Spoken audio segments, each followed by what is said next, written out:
Ladies and gentlemen, ATDF everything in that shelf presentation.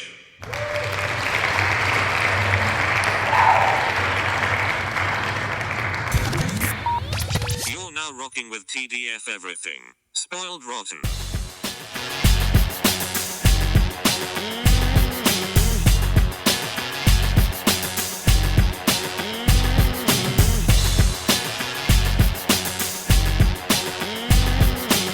Spoiler alert. Welcome back, everybody. Hey. It's me, Daniel, And this is Ben on Spoiled Rotten. on that shelf. Boom. It's Falcon and the Winter Soldier, episode 4. The whole world is watching.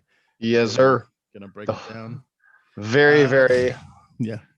very awesomely named episode for what ended up happening. We're going to break it down for you, and this is going to be a good episode.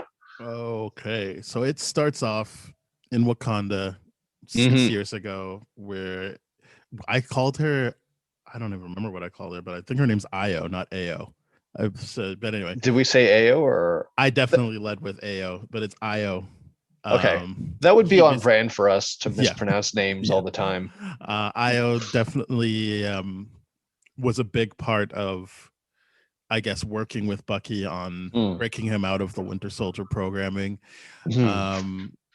He does also mention Shuri, saying he's grateful for both of them. But yeah, what I liked about, what I did like about that scene in particular was Sebastian Stan's acting in terms of, I did feel something for him as he came to the realization that it did work.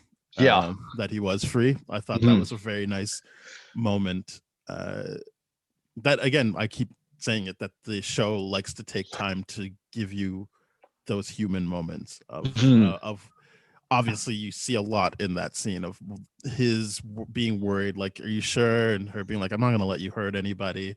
And the catharsis that it gives him when he realized, like, it actually worked. They can't use those words against me anymore. Yeah, that facial expression, his just emotional alleviation of whatever he was holding on to, that, like, because I can only feel what he's going through at that period of time, and his face just says it all. It's such a greatly acted scene, and that to open this episode on such a strong scene, love it. And for sure, one thing which will be like a thread I want to needle through to a certain point is I found that this scene also did play on the tropes of Black people, but Black women propping up the white hero of any story or any given situation in life. I'm glad with what they did with it and how it pays off later, but it started with that. And I think this show is looking at that, like how Black people are used to prop up. I know people will feel uncomfortable about that, but like how Black people are used to prop up whiteness and making people feel better about themselves. And so in that scene, I feel bad about it, but I think it is done intentionally, that this person has done this amazing thing, but obviously you're still like, and that's good for Bucky. Like, I'm glad Bucky got something out of that. It's like, and they will come back to it, but like, I thought that was setting at first, before knowing how it ends. I was like, oh, that sucks that it's kind of like this, I agree, almost magical Negro thing of like, oh, and she didn't sacrifice anything, but also that's not her job. She's Dora Milaje. She's got a very specific job, and the Kingsguard and she's taking time to help out. I'm never gonna call him the White Wolf. I don't like that, but he's taking time out to help Bucky. To be perfectly honest, I think that was one of those like nicknames in passing. I don't think that was considered a real thing.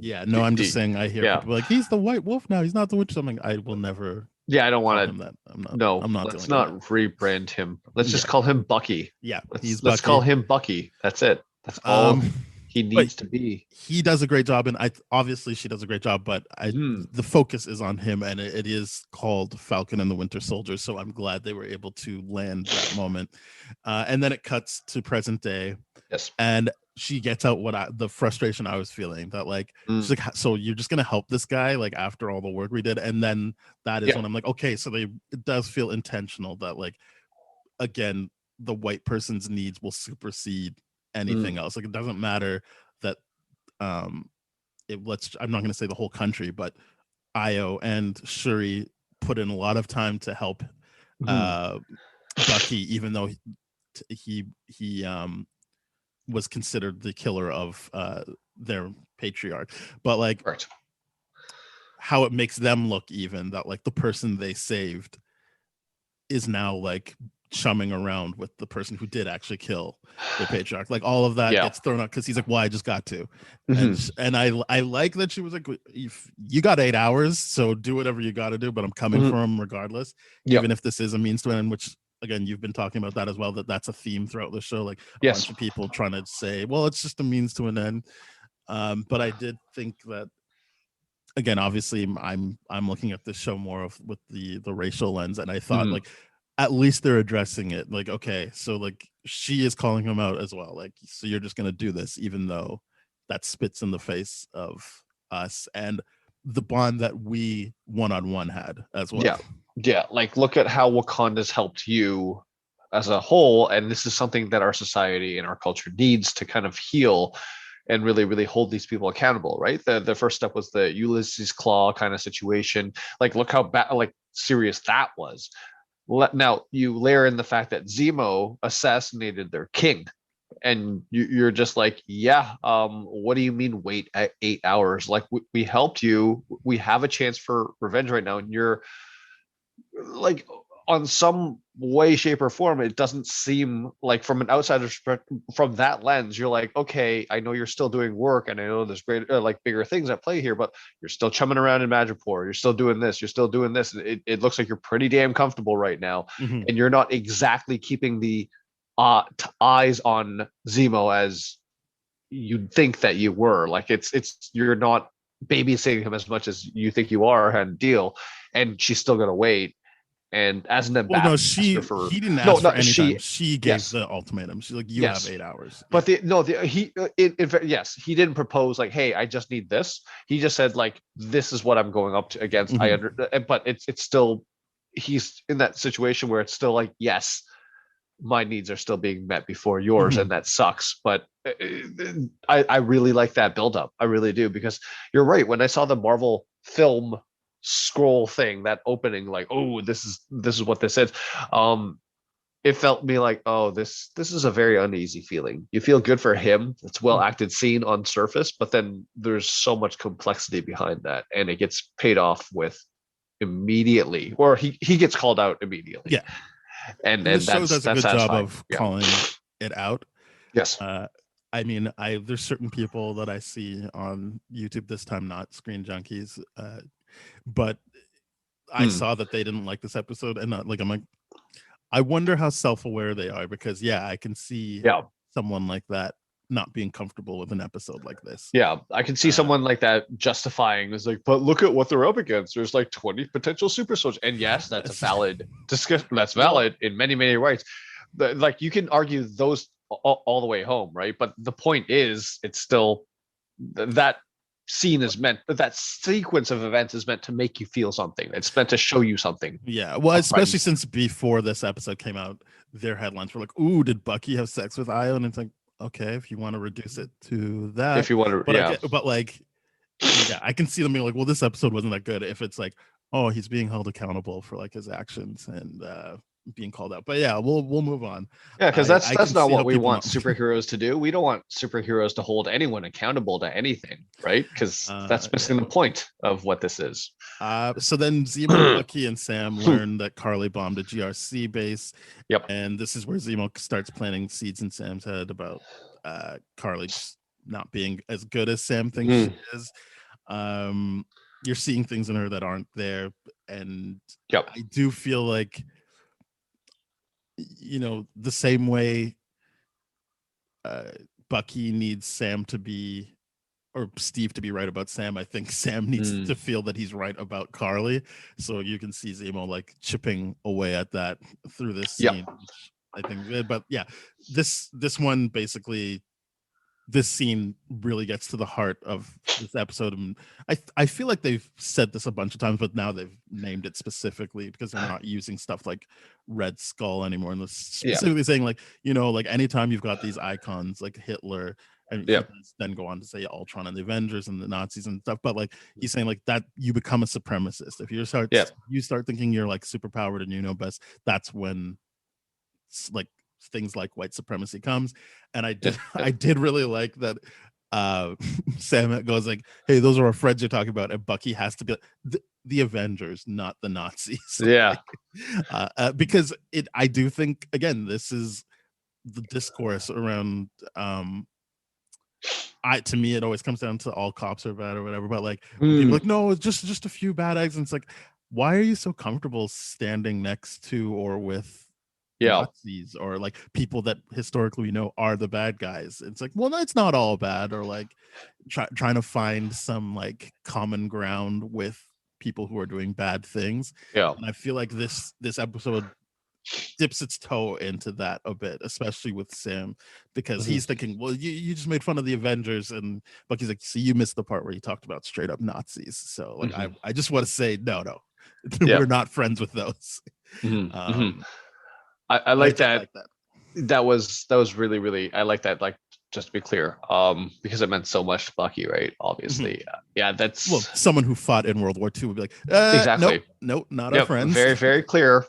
Want to be very clear about here. I like all that philosophical discussion that Zemo's bringing to the table, right? He's bringing so many like very, very logical things to the table, and he's just like, but he just brings it to the extreme. I think the real interesting double-edged sword here is the discussion that happens, and what they're basically trying to debate is the idea of, and I love what Zemo says, or what Sam or Bucky says, like, hey, those are our friends. It's like, what about Captain America? And then Zemo just points out very, very quickly, it's like, yeah, but how many Captain Americas have there been? Like Steve Rogers have there been, that right? As him poking at Sam's imposter syndrome. I feel like a lot of this is poking at Sam, because he specifically looks at Sam when he goes, but there's never been another Steve, right? Like he is acting it like it's a rhetorical question, but he is looking at Sam like as soon as he gets to, and there's never been another Steve, right?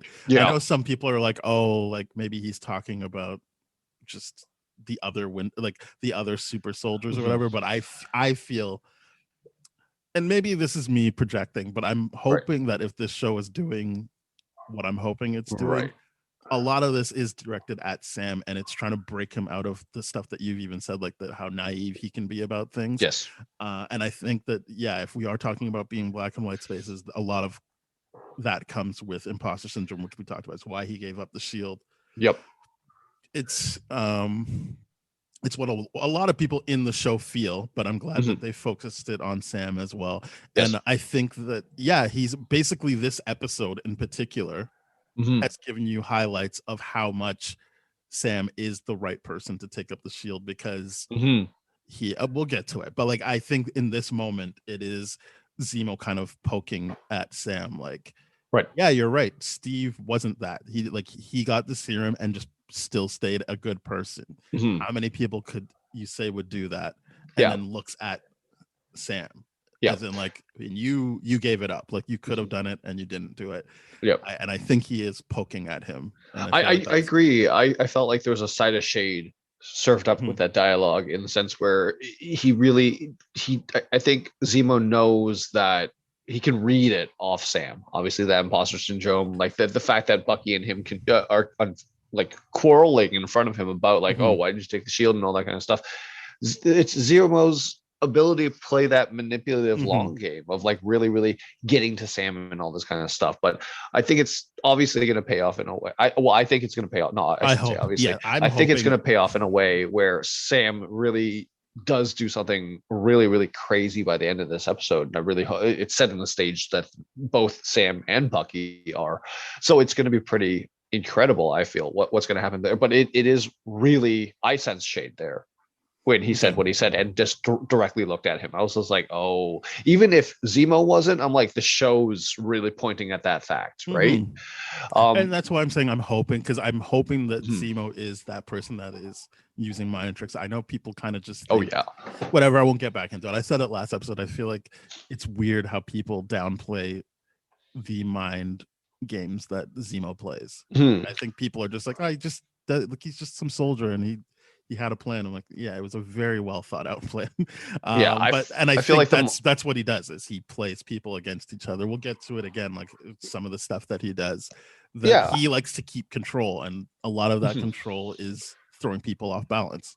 It's the best kind of representation of like white supremacy in a way, where it's just like, as long as you guys keep fighting with yourselves, I keep winning, kind of deal, right? So that's exactly what he's pretty much doing between all four of them. And when I say all four of them, it's because I mean the John and John Lamar Walker, joining, yeah. Battlestar, Hoskins, and obviously Bucky and Sam. Like all four of them are on some level working on the same thing, but doing things very, very differently, obviously.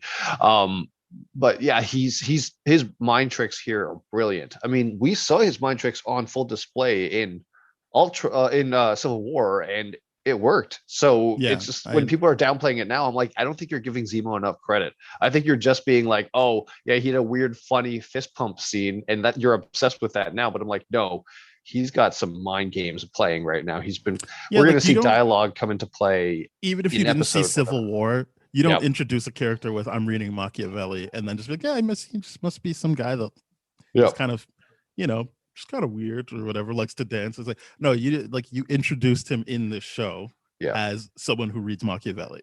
Yeah, and he's a villain that's just like clearly really good at what he's doing. He's still able to run alongside and still get hit. He's been able to get everything he wanted out of this whole time. He got out of jail. He killed the person that is able to make more super soldier serum. We'll see what he does later in this episode. So like, I feel like people are just like, oh yeah, like it's funny, they released an hour of him dancing, and it's like, I mean, he's someone who gets results. Like, right, like, while you're thinking that it's like, oh, why is he just doing that? It's like, well, he got out of jail. He's got people that are constantly trying to keep him out of jail, and he is doing exactly what he wants to do. Yeah, he's defeating or preventing super soldiers from ever being created ever again, and he's pitting them against each other to kill them. Yeah, and that's a crazy thing. And he's only using his mind.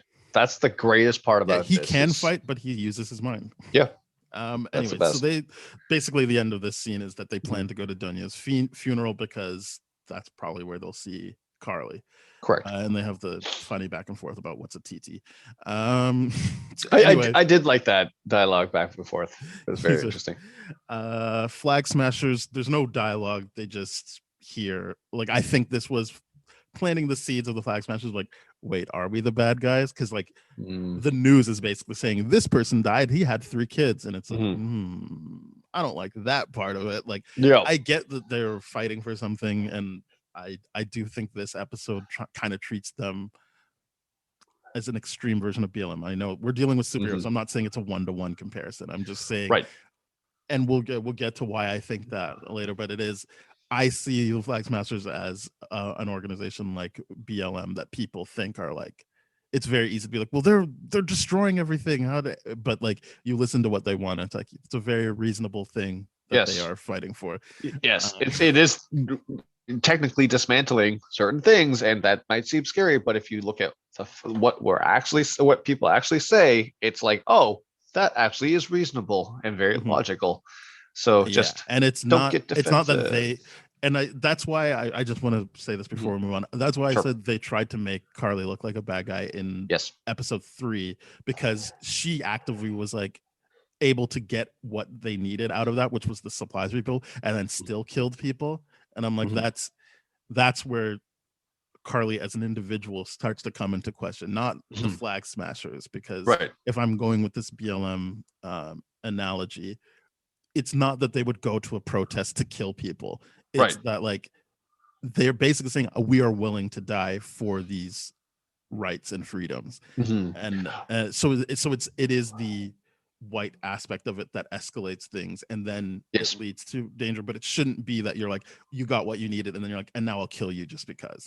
Yeah, I agree. I feel like people need to look at this from the flip side, right? If people are willing to say like, hey, not all cops are bad. There's a few bad apples. Doesn't make the whole, I'm like, okay, well then can you apply that same logic to the Flag Smashers? Because what they're fighting for, like Sam says later on in the episodes, I actually agree with a lot of what you're saying and all this kind of stuff. And I agree with a lot of what they're saying and doing. People working together and all this kind of stuff. And now all of a sudden everyone comes back and you want to reimpose everyone, make like half the world refugees and whatever when Kick they them were out around. of places they were living. Yeah. Yeah. And it's just like, no, there needs to be a better, more diplomatic solution. Like this side isn't even being heard. And that's the point.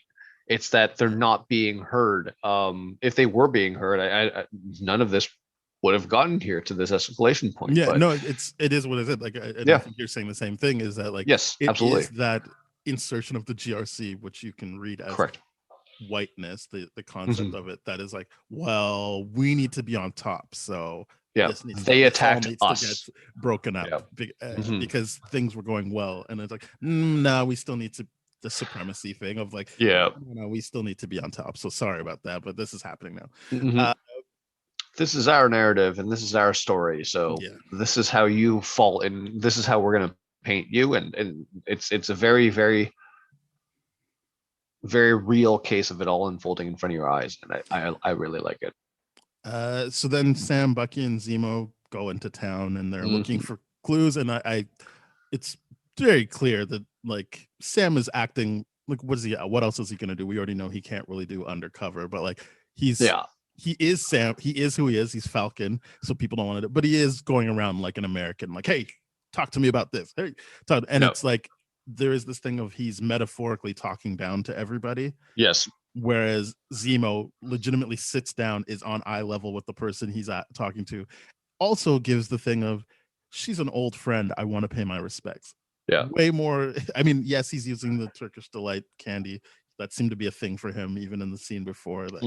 That's how he's gonna get what he wants. I think that was legitimately a connection to his son, which was, I thought, yes, he did say that's what his son loved. But I think that was like on the level of manipulation. I'm like, oh my god, you're gonna use real life thing to manipulate people, like a real detail about yourself. I'm like, this is extending far beyond narcissism. Yeah. He's not just lying about stuff. He's manipulating people with the best ability to do so. This is great. I just thought it was interesting that it, like, even without the lines of dialogue, just his approach was, I will talk to them as like at least at the same level as me, and as yes, he is manipulating them. He's literally trying to give candy to kids, so there is that unwholesomeness of it. Like you can read that as well. There's a lot of things going on. I think the show is doing a lot, and some people might not like that, but I liked that even in a scene like that, there's a lot going on. Yes. Him doing a better approach at getting information, but B, it's everything you said, how manipulative it is, how that it's something that he associates with his son. That seems off when he talks to the kids. Like, just in general, like, if you grow up here in North America, I feel like, I can't speak for everywhere, but just the idea of like candies from strangers always seems wrong. It's shut down on, generally speaking. Unless it's Halloween, but that's, you go to the person. That's when you have a parent watching you do it. So it's a lot. It is complicated. It's not just he's good at this, they're bad at it. It is very complicated. But I like that. I like that they're sticking to that. But I just thought that was very interesting. And then there is that moment where Sam and Bucky see him, and he goes, don't trust those guys. Like, they're bad men. Don't trust. Even though he then just goes over and walks up to them and then hangs out with them. But you later find out why he did that. But I was like, that's interesting. And it is, I guess, for people who don't understand, like, he likes to hold all the power in any situation. Yes. And that's literally it. That's the best example, right? It's like, place these seeds in very vulnerable populations where they can manipulate others, right? Like, if you hear a kid going like, that person's scary, and it turns out they were manipulated by Zemo, you're not going to be like, wait, you're not going to gaslight that kid. You're like, oh, okay, that there's something going on funky here, but you don't know what actually the funkiness is. It's Zemo manipulating games for his own thing, but it is exactly that supremacy. The idea of like, no, I'm just gonna pit people against each other, even though they have no reason to be against each other. It's just that Sam's approach is just culturally speaking, let's say, very, very authoritative. It's like, hey, you got to serve me. I'm the American kind of in the room, right? It's that's what I got from that. And then Zemo's being like, no. Like, I know I'm not one of you, but I'm gonna give you an olive branch first, as opposed to like demand you do exactly what I need you to do. That was a very complex scene, and I really, really liked it. Yeah, I was a big fan of that scene. And so then basically that they go back to their apartment, and Sam basically makes the case for why Carly is good. Yes. I guess, yeah, it's just, or there's still good left in her. I think he's right, like, because she isn't motivated for the same reasons as other people. Her thing is correct to distribute the power and security for people, as opposed to like holding on to it. Yeah, like her plan is to give the serum to people. I don't even know if they know that, but like, it is we know as an audience, and something that comes up later in terms of Sam's experience working with vets and like helping them work through their issues. I'll get onto that later, but like, all of that plays into me being like, I understand what he's saying, and it is worth considering, even though Zemo tries to shut it down. But it is just like, no, like, he's right about that. That's not naive. That's him actually reading the situation, and he has experience with people who have gone through the extremes that Carly would have gone through. I agree. I didn't take that as Sam being so naive and not recognizing where he is. I think that was just genuinely a difference in opinion. As long as Zemo keeps escalating things and making things more extreme, it challenges Sam to be more extreme in his own thinking, right? And I'm glad that he pushes back so much in this scene, because it's just like, no, he sees the difference. And I'm not trying to justify violence, but there is a difference here with what's happening. She's escalating because she thinks she needs to go this, and she's got this complex of got to step up. And in many ways, imposter syndrome, in a reflective light of being like, okay, I don't know what to do, but this is what I think I have to do, so I'm just going to go ahead and do it, right? That's a kind of imposter syndrome in its separate light, as opposed to the paralysis that Sam feels with imposter syndrome. So it's less like whether or not this is her, but Sam's right in this. Is like, no, there's enough of her to turn this whole thing around. I think the thing with Sam is he recognizes that it's not just her as an individual, but her as the leader of this organization, this effort, this movement, and being like, listen, if we can actually have dialogue here and you raise a lot of good points, let's actually talk about that and like discuss that. This is what I meant to do. Let's work through it. There could be a change in the tide. And and I love that even Hoskins is like, hey man, if there's a chance, we got we'll get to that. That scene is very interesting as well for a different reason. But you're right. I think that this is basically Sam taking a stand, being like, no, I don't see them as the bad guys. I don't see Harley as the bad guy. This is why I'm like, no, this is the exact reason why Steve gave Sam the shield. This is the exact reason why. He can read the situation. Yes. And I mean, I don't think he did the right thing with the shield, but we understand what that's about. Correct. I think yes. In terms of actually on the job stuff, this is a good read of character and read of the situation. I agree. Sam is fantastic in this scene. I love that he's like, even with his imposter syndrome, no, he'll stand his ground with something like this. It's like, no, this is what I've always done. Let me do this. So great this scene. this is where Zemo tells them about the funeral. He doesn't tell them where it is. He just tells them he knows. Yeah. And that's when he's like, that's basically he told the kid not to say, because he's like, no, I like to keep my leverage. And Bucky starts to try to fight him. And I really like this scene where Sam was just like, hey, don't engage. He'll just extort you and do that stupid head tilt thing. It's like, I had to rewatch it because like, but you do see Zemo's head tilted and then he straightens his head because he's like, oh, you caught me. That's so funny. So yeah, I liked that exchange of, hey, don't engage, he'll just extort you, and then you do that stupid head tilt thing.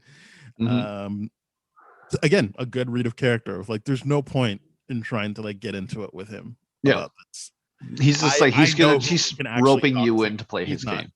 He's not it. Like, and I think there's other times in the show where in this episode where he's not talking to him, he's talking about him, even though he's in the room. Yes. Like, you're like, no, this, don't worry about him. He's fine. Yeah.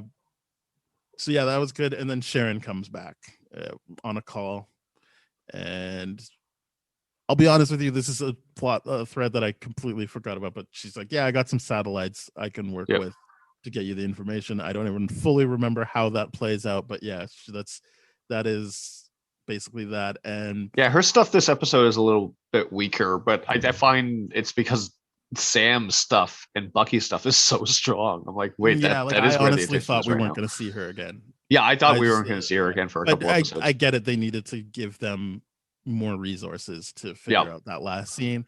And I do think it is planting more seeds for later, because she's very specifically like, don't scare Carly off. We need Carly to come back to the power broker.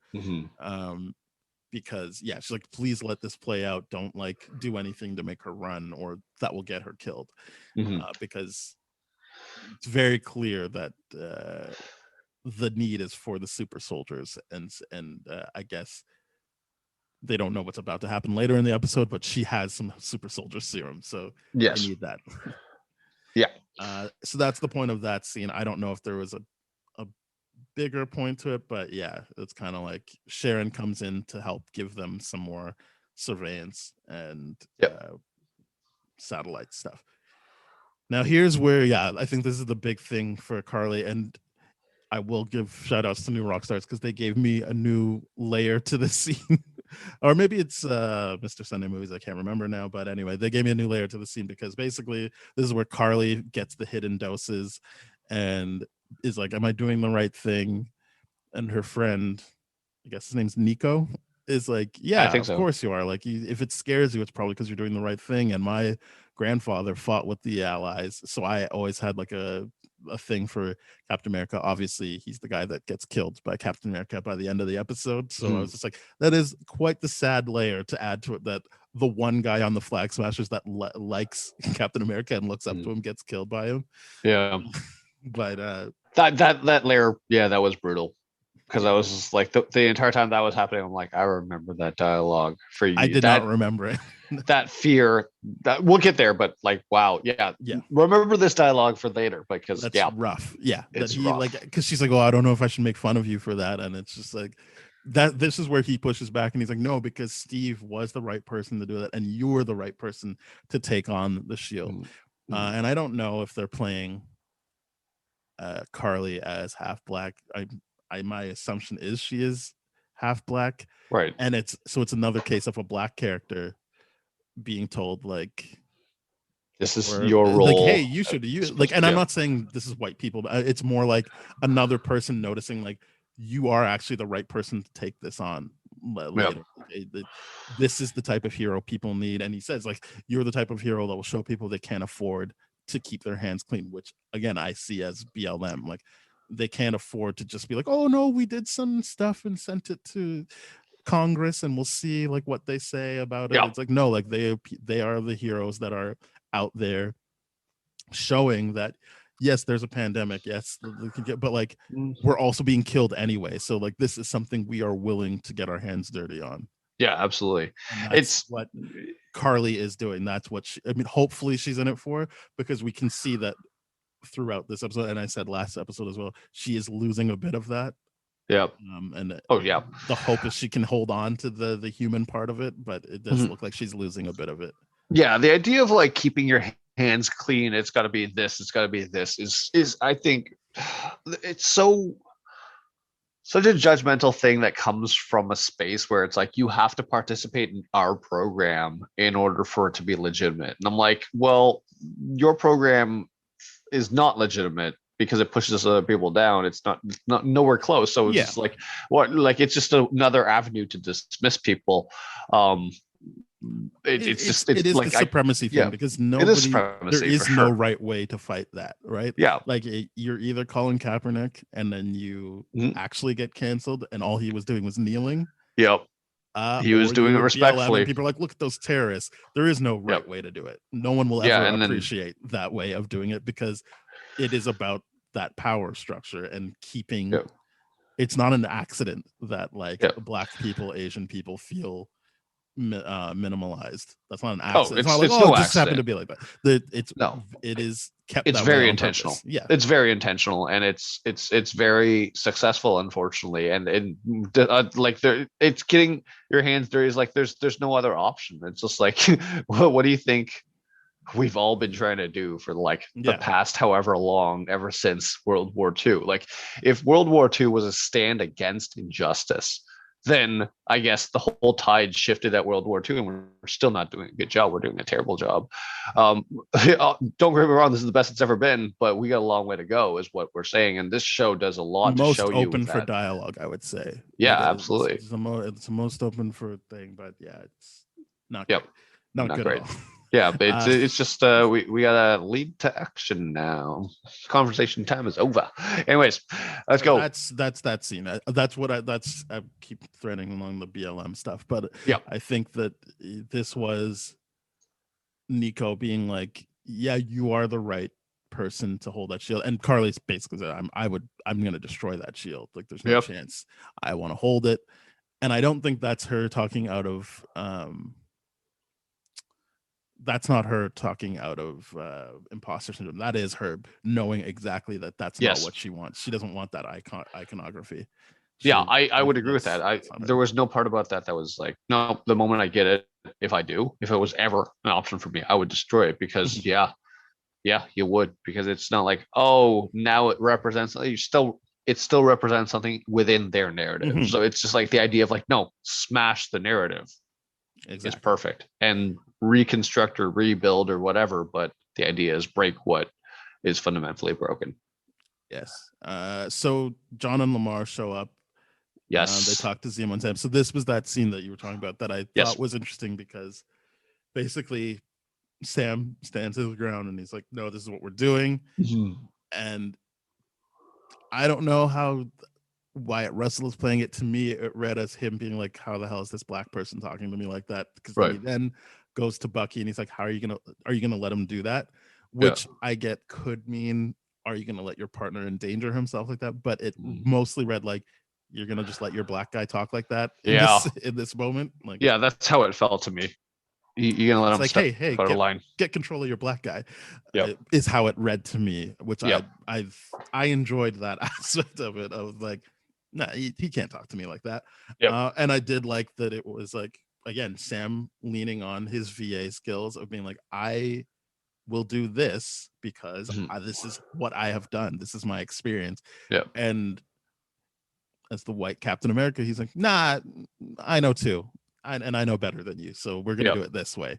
And it is that thing of just dismissing any kind of thought from a Black person, because obviously they don't know as much as you do on any subject, or it's just like racism or what it's like to be Black. Or it's just like, or the idea of like, no, I've tolerated your approach long enough. Because Sam even calls him out on it. That dialogue where it's like, hey, the only thing you're running here right now is your mouth. That's later on. But let's get to that later. But the idea of like, it's still like, he's like, I'm the guy, like, through his eyes, it's like, I'm the U.S. government's like method of justice or whatever. Like, oh, like this is still my thing and all this kind of stuff. And it's like, no. I'm sure he could hide behind U.S. government. I think by this point it's quite clear. It's more him. It's his ego. It is. He is the monument now. He's not working for something. He is the thing he's working for. Right. So I forgot a couple of words there. It's the idea of he's using that justification to kind of further what he's saying. And I love what Hoskins says about it later on with the super soldier serum, and we'll get there obviously. But the this idea is of where like Hoskins said what you said. Like, come on, like if there's any chance that they can actually get this done without bloodshed, like we should try. Let's remember what our actual job is here. Like our job is to stop this. If we don't, it's not by any means necessary, because like this is Hoskins pushing back on Walker, because the previous episode, Walker's like, look, if we get it done, do you think they're really going to care how we get it done, kind of deal? And then Hoskins, playing basically his own logic against it, is like, hey, look, if you said get it done and you don't care, like, then give this a shot, because this is ultimately going to be better without bloodshed, right? You like, if you're doing that, that's your decision, and everyone here is not on the same page. So I like that he does that a lot. But it's such a nuanced thing. Yeah, because basically ever since the third episode, Power Broker, it's clear to me, like, oh yeah, he doesn't care about the government anymore. This has become such a personal, like, it's that personal whole for him. him hitting the guy up against the wall, being like, do you even know who I am?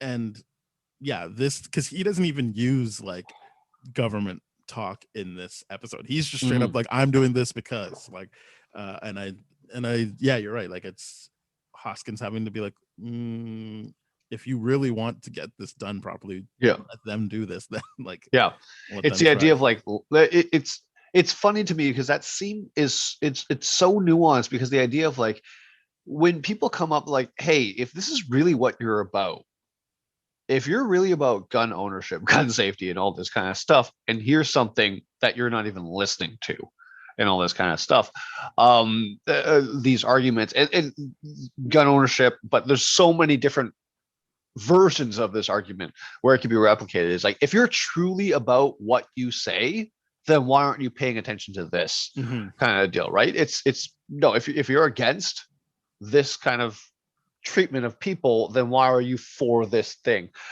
It's using that argument as like, no, if you really wanted this, then yeah, you would listen to all this kind of stuff. Like, I love that, the fact that he just kind of flips it on him.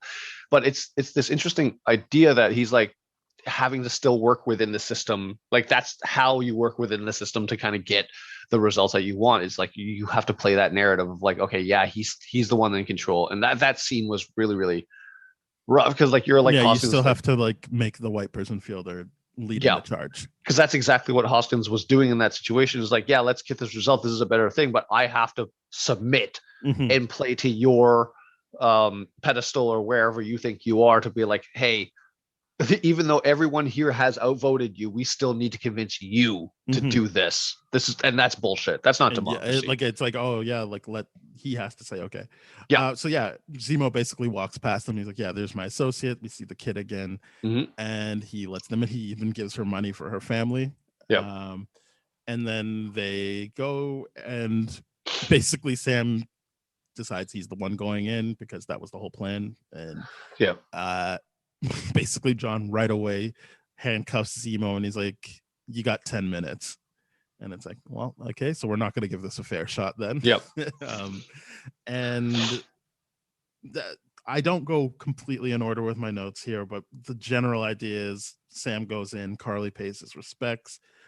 Carly pays her respects. She sees Sam, but kind of just continues. Then it cuts back to John, who I'm like, what is going on with this guy? And maybe it is just PTSD type stuff, I don't know, but it looks like he's like tweaking almost, and he's like getting stressed out. He's got a headache or something.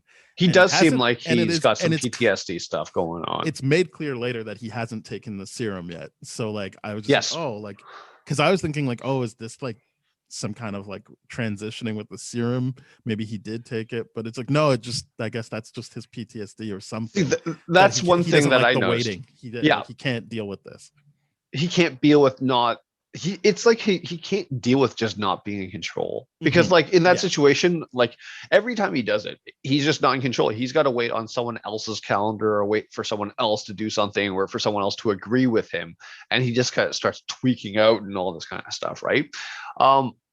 It's a very interesting thing, because I was very curious about because I thought up until now, like the interesting thing that this episode confirms is like, really, The power broker has not given John Walker or anything like that. The power broker hasn't even has the stuff's been stolen from him.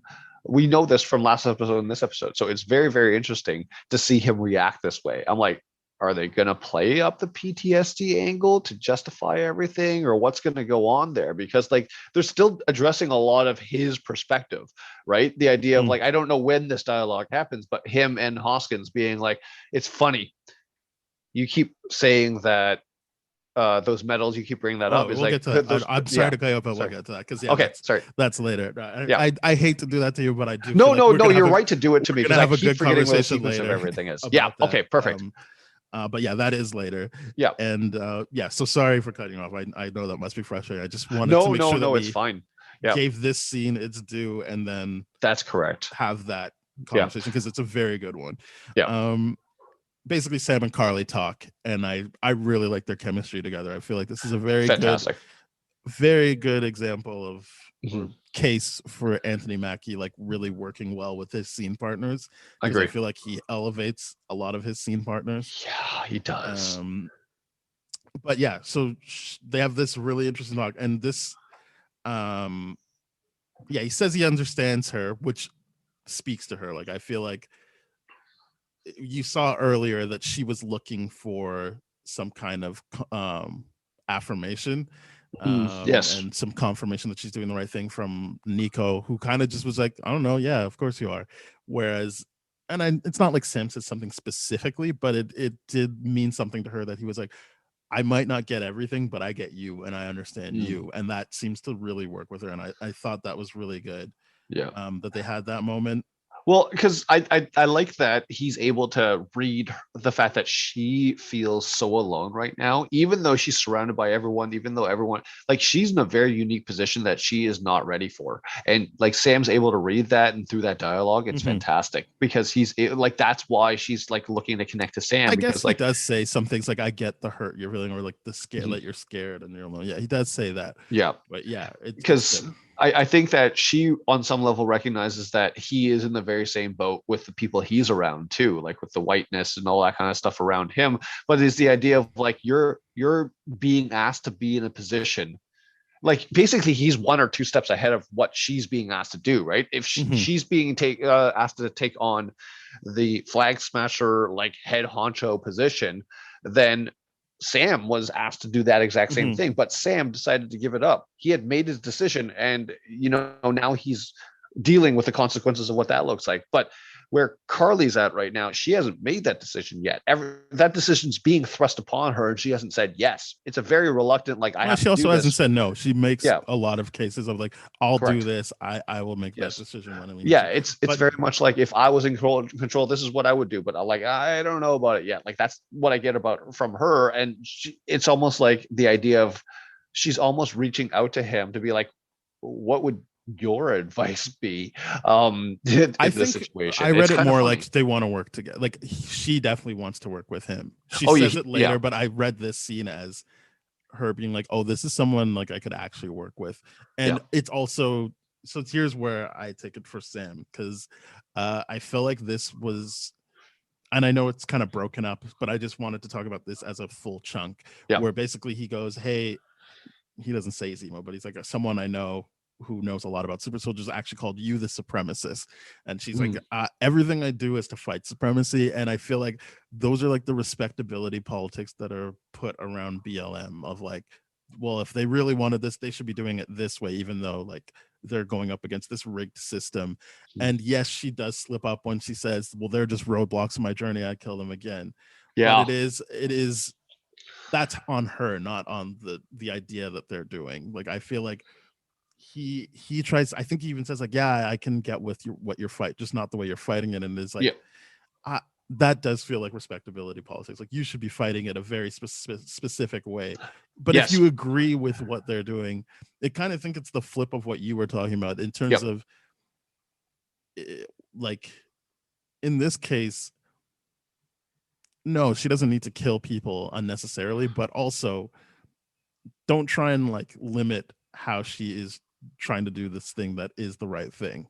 Yeah. I think yes, like maybe you tell her like, hey, you don't need to kill people if you already got what you wanted, but he didn't say that. He just kind of was like, it's everything I feel about BLM. Like, oh well, why do I have to say Black Lives Matter, or like why can't I, like I'm with them. Why It's can't just I they say can, all lives matter? yeah, I Yeah. feel like it's that thing, or even Black people like, well, they don't need to be burning down buildings and stuff, and it's like, why do you care about that building more than like a human life? Like, why do you care about that building will be statue? fine. Why do you care Yeah, about that all of that statue, will be bro? fine. That's Like why do you care like, about that statue, bro? Like, just so tell like tell me that's about how I Yeah. took it for the Sam thing of like, Mhm. she's basically like, I would definitely like love for you to be a part of this.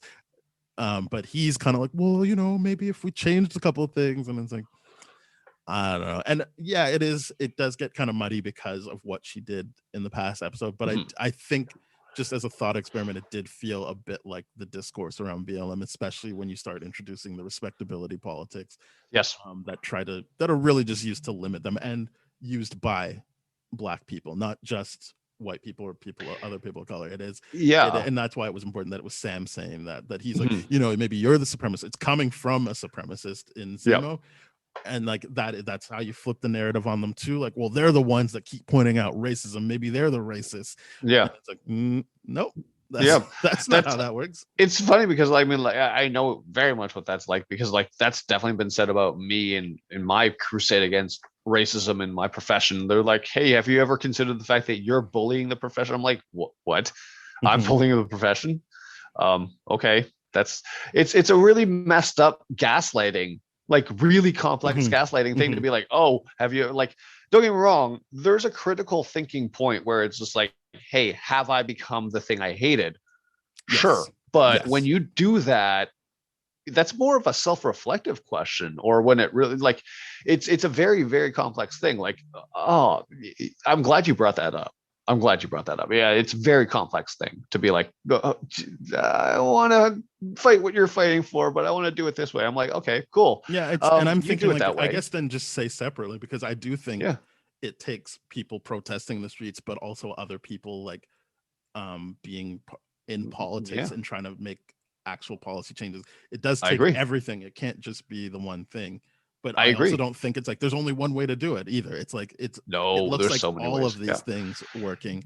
Yeah. But yeah, and then the big thing that I loved was that she does fuck up, and she says the whole, yeah, you just made me sound bad, but that's not what I'm thinking. And then she resets, and she's like, look, I'm fighting the people that are trying to kick you out of your family home. Like Yeah. that whole thing that we established in the first episode, that he cares about legacy. It's like, I'm fighting the people that are trying to destroy your legacy. So why Yep. aren't you there fighting them? You're here trying to fight me instead of like being at home. And he's like, you know what? Yeah, my sister's waiting for that very same answer. Yeah, it's like I would love to answer that actually. If my sister asked me the same question. I love how his sister comes into this, by the way, this episode.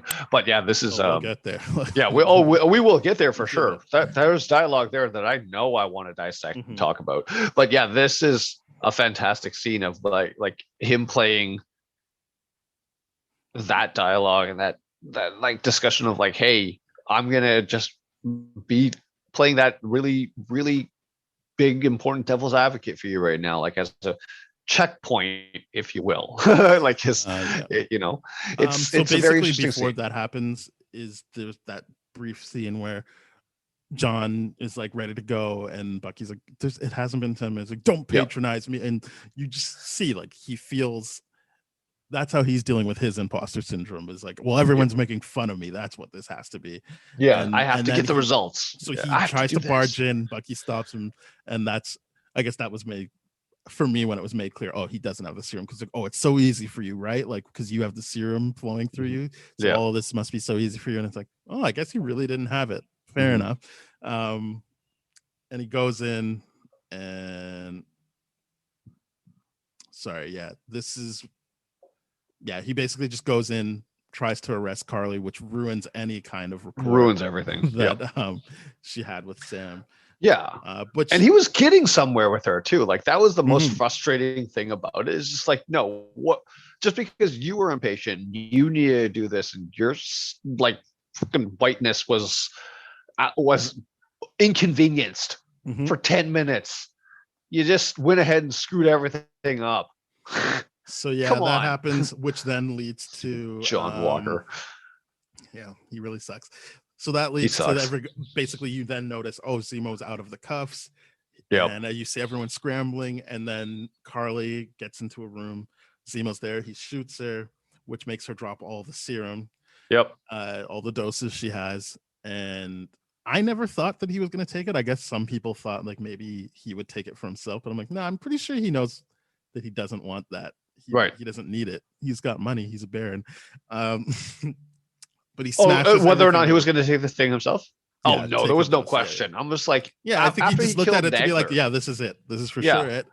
it And would he have been smashes so everything weird. Yeah. Yeah, I'm it would glad have it been went weird the to way it be did. like, yes, because if he like, okay, I'm gonna take this serum so that I can ensure no other, make it my life's work to make sure no other people have serums, or like I kill, like basically, if he took on the same kind of thing that what's his face did, Mordo, no, not Mordo, who does Chidwell play? Yeah, that's Mordo.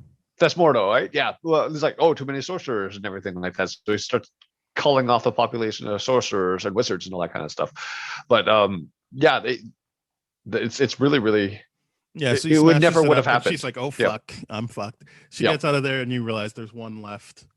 John takes it. I mean, not Yep. there. He takes it off screen, but he puts it away for something sweet for later. Yeah. And that's that. And then we basically go to her recovering, and there's a bunch of talk, but the important thing is that the power broker messages and is like, all right, quit playing around, like give me what I want or I'll come kill you, which Right. basically rightfully so. The guys are like, well, we can't fight two fights, like, Yeah. and she's like, well, don't worry about the power broker, I'll deal with the power broker when it's time, and I know what to do about Sam, because basically we'll just split them up, like we'll just drive a wedge between them. She's trying to do a less successful version of what Zemo did, is basically her plan. It's less successful only because they already have a wedge between them, like in terms of her dividing him from Captain America's. They don't like each other, so like it's more pointless than it is useless. It's just kind of like, oh, I mean, it's already there, you don't have to do anything. She doesn't know that, obviously, because what happens in that scene, you'd be like, oh, you were just trying to bide time for him to come get me, fuck you. But so yeah, I mean, yeah, it's, so I guess that kind of falls flat, because you're like, well, I mean, they already don't like each other, so you're probably good on that one. You don't really have to worry about that. But anyway, yeah, there's that scene, and then she specifically says, we'll kill Captain America, so that means John. And then they cut to Zemo asking Sam if he was ever offered the serum, and if he was, would he take it, with Sam being like, no. And I think Zemo is genuinely impressed. He's like, why? Like, without hesitation, you said no. And again, this is another time where you're like, well, this is why Sam is the right choice, because they have that talk about like, that's you trying to get power, and he doesn't. That's not what Sam wants. He just wants to do the right thing. And Steve is different, because it was literally like he wasn't in any shape to be like what the army wanted, and he only took it because it was like, oh, now I can be part of the army and I can help out. Right.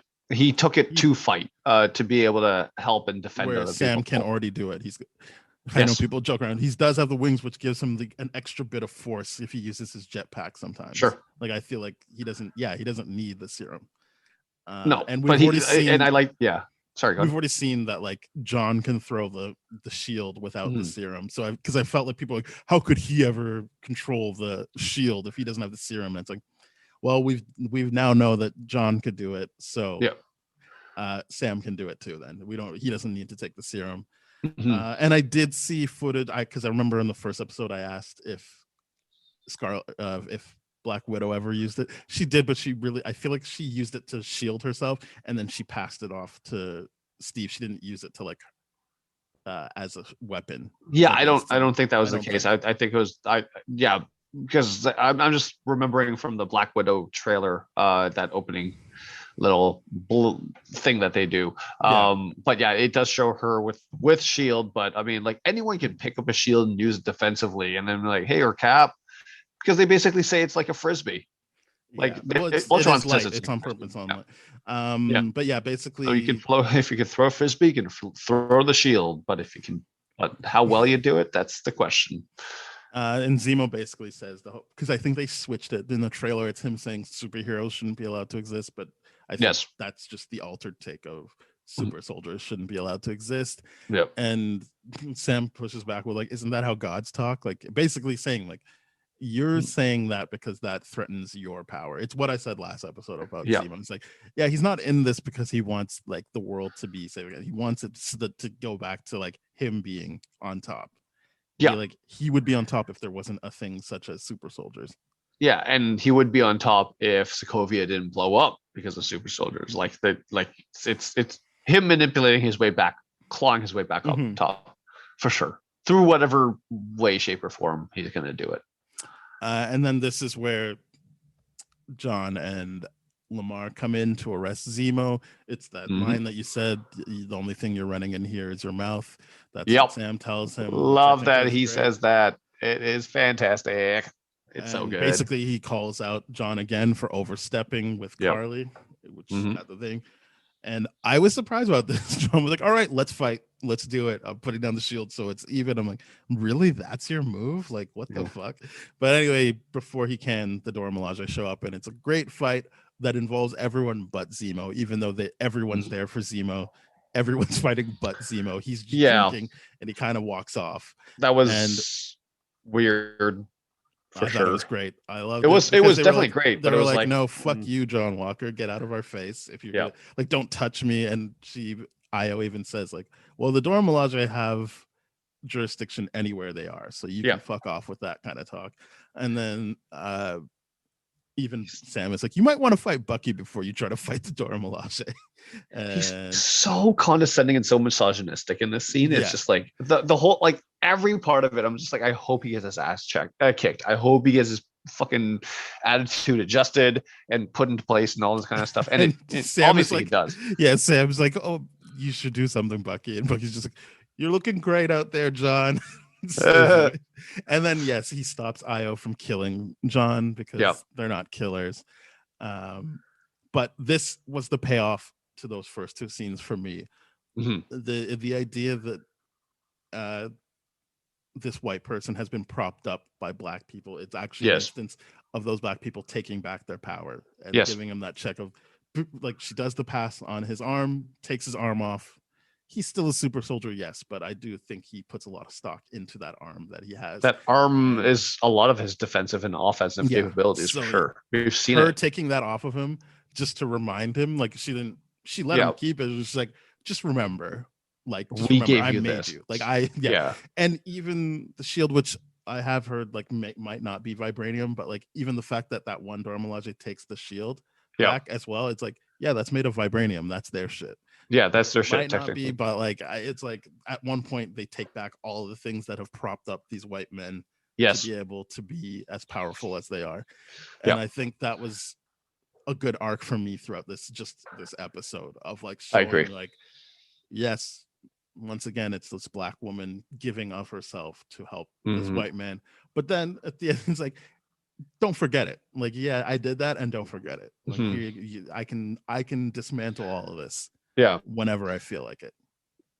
It's the idea of, like, you know, that old that saying, like, if you give an inch they'll take a mile. This is like very, very much like, no, we're only giving you this inch, and we have the power to do so. We're literally going to unarm you. You're going to be powerless. We're going to put you in check. We gave you this. We gave you all of it. And the idea, like, it was a great payoff scene. I love that scene so much. The idea of, like, even at the end of it, the very, very end of it, John Walker just like whispering, like, completely defeated, his white fragility just broken on display, his maleness on display, his toxic masculinity on display. The words, they weren't even super powered. No, they weren't even super soldiers. That was like, that's handed to him. Yeah, I'm like, dude. And he was warned. He was warned. You were warned. It's like, you poked the bear. You don't want to fight them. You don't. Yeah, I'm just like, what the hell are you doing? Like, you know nothing about this situation. You know nothing, and you're just gonna touch people without their consent condescendingly during a very heated discussion. Like, really, dude? You're gonna like ridicule people and like throw these microaggressions around while a very serious thing is unfolding in I front of you. think Like, you're right come that on. they did it, but I read it more as him taking stock of what just happened. That like Right. he was doing this without taking the serum. Yes. He knows he has the serum, and he's like, so that happened to me, and that wasn't even a super soldier. So I definitely Yeah. need to take this. If there was Yeah. any doubt, if there was any doubt in his mind, it was taken away when he got beat up by people who aren't even super soldiers. And I think Yeah. you're right. That is still a microaggression. That is still him being like, oh, a black woman Yes. beat me. Very much so. But I do think Yeah. story-wise, it's also, well, I'm definitely doing it now because I can't even beat someone who's not a super soldier. Yeah, I read that in so many different ways. I'm just like, oh, you read that as not even a super soldier, but oh, you really looked down on them because they were women. Because you tried And to because put his they were hand on her, black. like trying to Yes. manhandle them. Like, He hasn't done that to anyone else. He specifically did that because they were women. Like every kind of like, he hasn't met Sharon Carter yet or anything like that, has he? He hasn't. No, but he did that specifically because they were women and they were black, and it's just like, I'm like, dude, so much of that, like there's so much microaggressive racism in everything that he does in that scene. I'm just like, it's fully on display, and I'm so glad he gets his ass kicked. Yeah. And just unarmed in the same way. It's the idea too. And here's the best part about that scene that I really, really like about it. It's a bunch of black women just unarming people and not taking that any further for what they it were was. going to kill. That's how the fight. Well, that's they were why going to kill everyone joins, Zemo, because right? Yeah. They were going to kill John. They were going to kill Zemo. Like, that is why everyone gets involved in the fight. Right. I liked that storytelling of like, yes, they'll dismantle you, but then they make sure you're aware. It's the Thor thing at the end of Infinity War, where he could have gone for the head, but would Thanos have known that it was him doing it? So they did the same thing where they make sure you know, and I'm going to kill you now.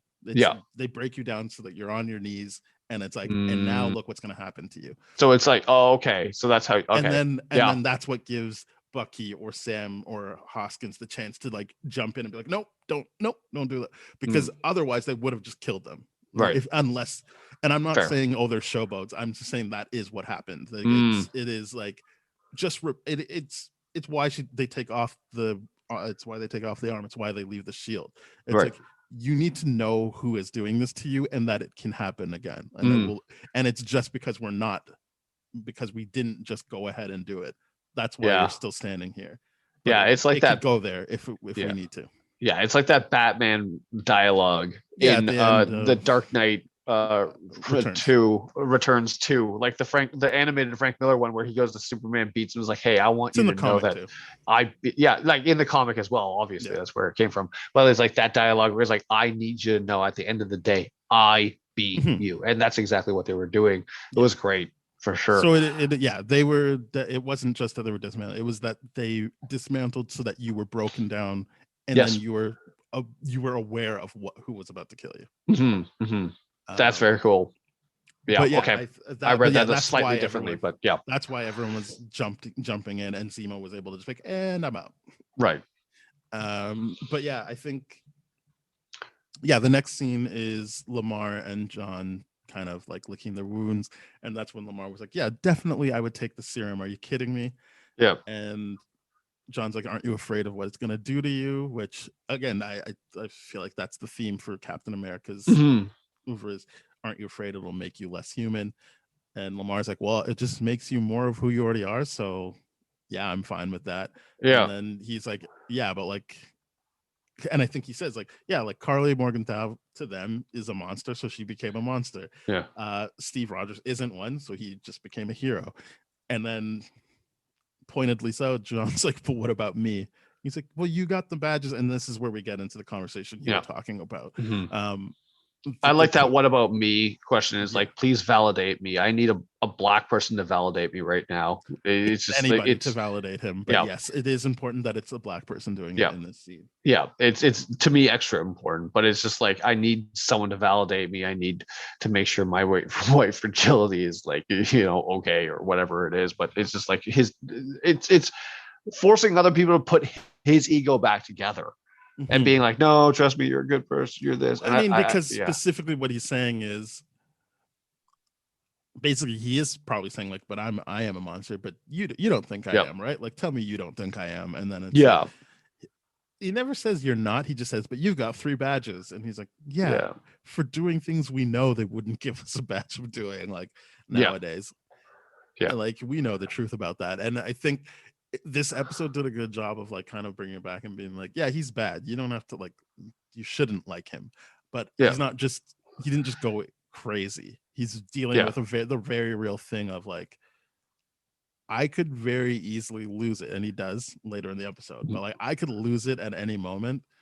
Yeah. And I don't need the whole world to see that. But now that I am Captain America, the whole world will see it if I lose it. Yeah. And which probably he did lose it in Afghanistan, for that's how he got the badges or whatever. Probably. Just something he did. And like the idea that he's like, he took Captain America to make up for that. Yeah. I think that's what he said. He's like, this is the one time I've been given something where I can actually like do the right thing. Right.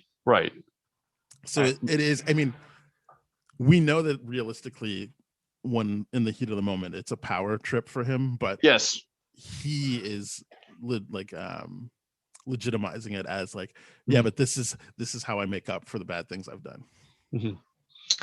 Yeah, it's it's a wildly interesting scene. It's a wildly interesting scene for sure.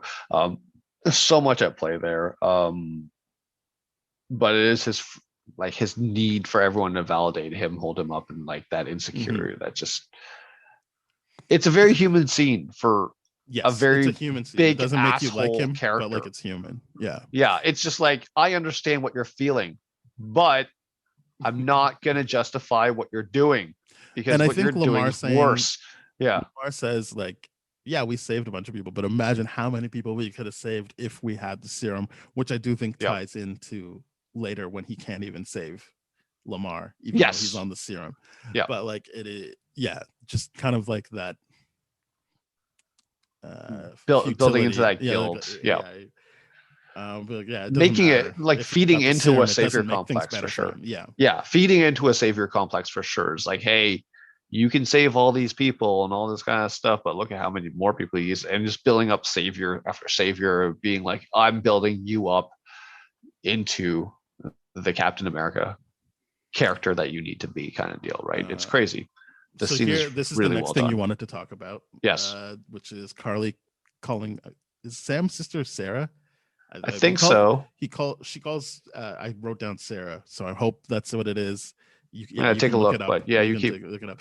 But yeah, she calls up Sam's sister and is basically, is he a good person? And she's like, what?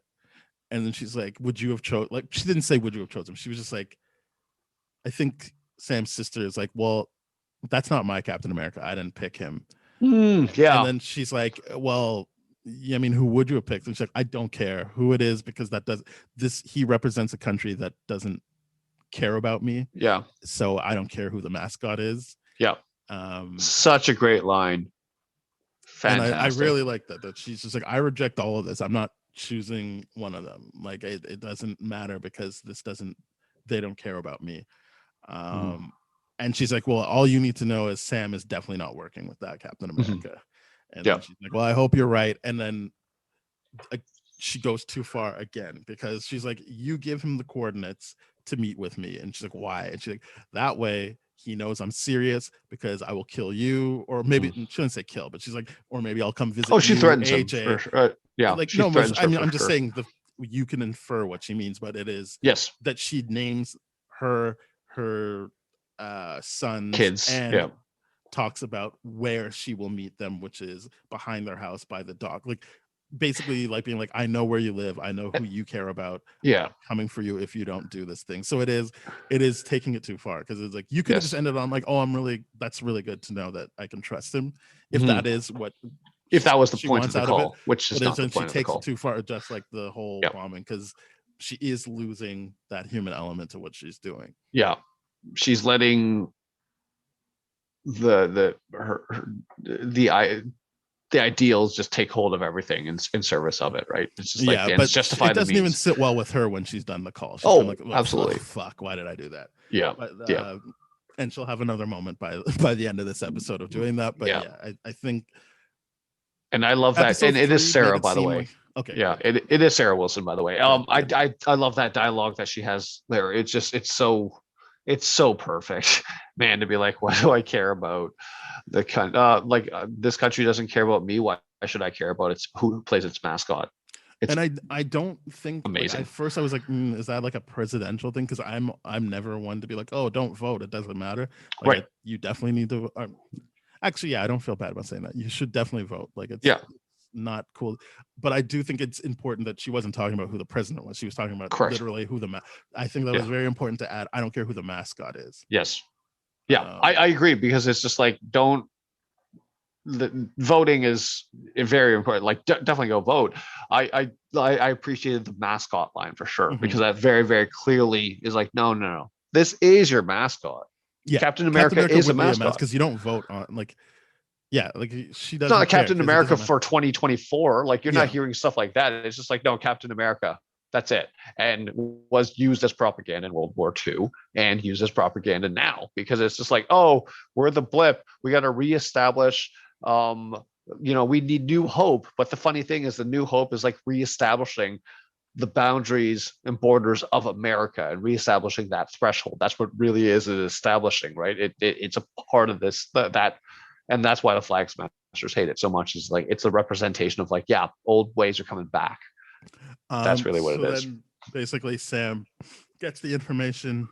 Him and Bucky go in full costume to meet with Carly, and she's like, "Oh yeah, I don't want to kill you," and she basically says like, "Yeah, if I killed you, it would be meaningless," because I think that's her going back to what she's talking about, which was the whole idea of flag smashing, which is like, I need to kill the icon. Symbols. You're not an icon. You're just some person. Yeah. I mean, it's important that he's black as well. That like, yeah, they definitely wouldn't care if I just killed some black person. But like, yeah, you're not up for debate in that sense. Like, why don't we just work together? They fight anyway though, but like, but it does. I did like that they kind of got her back to. Yeah, I realized that the point is to kill the iconography, not individuals. Like it is. There's no point in killing you. You're just Falcon. You're not. America doesn't look at you like that. Yes. Yeah, that's the point, right? It goes back to what Sam said in episode 1. Is the idea of like symbols. People are the symbols behind them. You can't just have the shield, that that kind of thing. It goes back to that. So it's just like her recognizing what he said and what is true is like, no, I can't just kill one person. That's not it. I need to defeat the like what the movement stands for, and that is like, I have to kill Captain America because that's the symbolism. Yeah, that is. And I'm like, yeah, that's right. Killing Hoskins won't make a difference to your grander scheme of the campaign. It is Captain America. Speaking of killing Hoskins, basically they fight. The Flag Smashers fight Bucky and Sam. They fight. They pick off Hoskins. Yep. And John loses it, and then basically again he's about to get taken out, but Hoskins comes to the rescue because he got himself out of the thing. I guess I should point out that it visually looks interesting that there's the new Cap fighting alongside Falcon for a bit of it. Yeah, with Bucky kind of like off in the shadows. But I thought that was a purposely done thing. That was very, very just skip over that. But yeah, for sure. That scene was that imagery was just it was very interesting because it's just like, it's very uncomfortable because you're like, this is not right. Yeah, I get it. Enemy of my enemy, but right now this is not right. Yeah, but basically it ends with Carly taking it too far yet again and hitting Hoskins so hard that she kills him. And again, they take the time to show you that she takes off her mask and it affects her. It's not that she just did it and she's like, meh. She takes her mask off and like, well, that's another body. That's not gonna bode well for me later in life. Like, just killed someone else. And they chase, and I should say, during that fight, I don't think I'm really mad at it, but that's where it's made clear that John took the serum because he smashed through walls and stuff, and he bent the pipe. If you didn't know it before that, but I just figured smashing through a wall was like, oh, he definitely is on the serum, but then he does bend a pipe thing, and then to double down, Sam is like, "What did you do?" And that "What did you do?" is just so such a well delivered lines. What did you do? And I was just like, he knows already. Yeah. Yeah. So then this is the whole world is watching part where I guess he decapitated the person. I didn't know if he did. I don't know. It wasn't a decapitation. Because I just the camera angle, people saying it was, but either way, it's Captain America killing someone in broad daylight. Yeah, everyone watches with a shield, and it is with the symbol. Like, he shot them dead, and it was just that. It was an act of aggression. It wasn't just like he needed to do it. It was like the person's on the ground pleading with him. Mm-hmm. Yeah, because he was defenseless at that point. Like he was just like, and he was pleading. He was like, "Hey, it wasn't me. It was Carly," and all this kind of stuff. He was basically giving up. This is your white flag if you ever saw one. Yeah. To be like, listen, take me into custody. Like whatever, we'll do this kind of thing. Like, and then no, you're still dead. It doesn't care. It's personal for me. It's my justice, and I'm going to kill you. So I think the camera angles were very, very clear to show us that he didn't decapitate him. Plus, it's also a Marvel thing. So I'm like, okay, yeah, they've done a lot of crazy stuff, but I don't think decapitation would be on the list to show on that degree. I think the point was like, hey, he was defenseless. He was already dead, and you're going still. Mm-hmm. And then let me ask you this. Do you feel like he posed with the shield? Because when he put it on, did it feel like a pose to you? Or did he just regretfully put it on? Because it felt like a pose to me. On some way, it felt like he was flexing. Could have been. Yeah. It felt like a flex to me. It really did. I was thinking more of like, and I know the show isn't really asking you to think about this. I'm like, I wonder if Steve would have done that if, like, because it's the same look as they did a bunch of same looks for Steve and John in this. There's the one where he comes in and he's got the gun over the shield, just like Captain America 1. And I'm sure they did other stuff. I think actually his last stance is another Steve Rogers pose. Mm-hmm. But him coming down with the shield is the end of not the end, but kind of the end of Steve and Tony together at the end of Civil War, where I was like, is he fucking gonna kill Iron Man? And I know he doesn't, but I'm like, I know he doesn't, but I was also like, but also Tony didn't successfully kill his best friend. Right. And I'm like, what would have happened if Steve actually was fighting a Tony that killed his best friend? That's the interesting thing about this scene that I was really hoping that you brought up, because I was like, this does bring me back to Civil War. Like that whole, like, the fact that Steve knows that the only way to stop Iron Man is to stop the arc reactor in that suit, so right? He does that, and he leaves the shield behind, even because he's so for him, he lost the why am I losing all my English words now? But I mean, he lost the right to the shield the moment that he turned on his friend and beat him up the way he did. So he's like, yeah, you can keep the shield. I'm done with this. I don't deserve this. Whereas on the flip side, John kills someone mercilessly and then puts on the shield, like, and it's even more like emboldened to wear the shield now that's all bloodstained. So there is a difference there, but I'm just like, I don't know, like, I feel like the whole point was that Bucky is his breaking point. That's what makes him human, that he'll throw away any sense for Bucky. And I'm like, I wonder what would have happened if Tony actually successfully killed Bucky in Civil War. Yeah, I'm glad you pointed that out, because I to me, this is the one thing about what this scene says very, very much about the character of Steve Rogers and the characters of John Walker. Obviously, they're polar opposites of patriotism. That's the whole point. It's like, this is the best side of patriotism through Steve Rogers, and this is the worst side of patriotism through John Walker. That is the point of these characters. And the idea of Steve recognizing the symbolism of that shield is that in many, many ways, that is a Mjolnir of its own right, of the person that carries it should be worthy. And from the Civil War perspective, where Steve, for the first time in the Marvel Cinematic Universe, was selfish. And to me, that's where he's like, yeah, you know what? I was right. I suspended all thought, all rational thought. I didn't participate. I didn't play by the rules. I was selfish here. I am not worthy of the shield anymore. I'm giving it up. Versus in this situation, John Walker doesn't see that he's selfish whatsoever. He's like, no, listen, I am doing my job he's trying to do everything. Like his actions say, like I'm doing, like to try to justify his actions, or the way he's going about everything is like, no, I have a license to kill. I'm supposed to be doing this, and this is, he doesn't see the difference, because it's like, yeah, you're incapacitated, you're all this kind of stuff, but it's like, no, I'm also going to find ways, many ways, to be selfish, and still find selfish reasons to still hold the shield.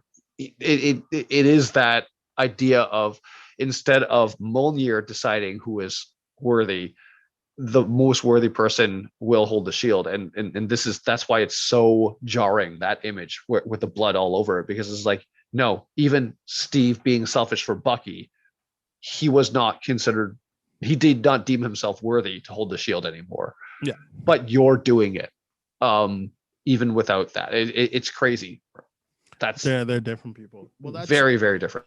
That's the thing. That's the episode. The whole world is watching. I do want to take some time to say that we had actual people respond to us on Twitter and on Instagram at Bleentastic, not white, unlike a Greta Gerwig film. When we said, do you think it was too easy for Zemo to get out? The person responded, too easy. He probably came up with that plan like day 3. Just no point to escape if the Avengers will just put you back in. But having someone tied to them breaking you out, you cool for a bit. And I'm like, thank you. You get right. It. Thank you. Thank you. This guy gets it, or this person gets it. I don't know if it's a man. This person gets it. Sorry about that. That's my stuff put in check. However, on Instagram, it didn't go so well. 67% of people who responded to our poll said that they did think it was too easy for Zemo to get out. But well, that's that. Well, I'm Who sorry. Knows what poll we'll have next time, but check us out on Twitter. That's the perfect segue to say, as Ben said, we're on thatshelf.com. We're part of the That Shelf Podcast Network. That means we're on the same place as Bad Game Movies, Black Hole Films, Changing Reels, Composers, No Budget Nightmares, Whatever Theme Song, and more. So please head on over there. You'll find us. You'll find those shows. You'll find more. It's going to be great. If you want to listen to older episodes, we're at tdfeverything.com/spoiledrotten. Our Twitter is at tdfspoiled. And our email is spoiledpodcast@gmail.com. So please hit us up there. Let us know what you think of the show, just like at Bleentastic. And if you want to listen to us more, not on sites, we're on a lot of podcatchers like Apple Podcasts, Google Podcasts, Spotify, Stitcher, iHeartRadio, Radio Public, Amazon Music, a whole bunch of places. So please hit us up there, rate, review, subscribe, and share with your friends. Lovely. That's right. Stay tuned for next week, because we will be back. Yes. To see what happens after the world has seen what it does, at least in the Marvel Cinematic Universe. Because definitely it's mirroring our real world right now for sure, and that's very topical. All right. Bye. Cheers.